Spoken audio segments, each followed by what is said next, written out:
की अनिश्चितकाल के लिए बंद कर दी गई है। अनिश्चितकालीन तक एकांतिक दर्शन भी नहीं होंगे। दर्शन के लिए पहुंचे हजारों भक्त निराश होकर लौट आए हैं। वृंदावन के प्रसिद्ध संत प्रेमानंद महाराज की तबीयत अचानक बिगड़ने की खबर आ रही है। फिलहाल उनकी हालत गंभीर बताई जा रही है। किडनी की दिक्कत से वो परेशान हैं। प्रेमानंद महाराज की तबीयत खराब होने के चलते उनकी रात्रि पदयात्रा जो हुआ करती थी तड़के भोर में, उसे अब स्थगित कर दिया गया है। साथ ही उनके एकांतिक दर्शन जो लोग किया करते थे, बाबा से संवाद किया करते थे, वो भी अब नहीं हो पाएंगे। आश्रम प्रशासन की ओर से ये जानकारी मिलने के बाद जो भक्त हैं प्रेमानंद महाराज के, वो सब दुखी हैं, मायूस हैं। हर कोई उनसे मिलने के लिए आतुर रहता है और बहुत सारे श्रद्धालु वृंदावन पहुंचे थे प्रेमानंद महाराज को देखने के लिए, उनसे बात करने के लिए।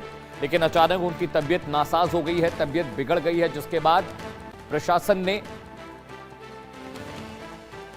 उन्होंने कहा है कि अभी फिलहाल न दर्शन हो पाएंगे न बातचीत। वीर नारायण शर्मा मेरे सहयोगी ज्यादा जानकारी के साथ जुड़े हैं। वीर नारायण जी, सबसे पहले तो ये बताइए कि उनकी सेहत अब कैसी है? क्या किडनी की दिक्कत जो उन्हें है उसी की वजह से गंभीरता आई है क्या?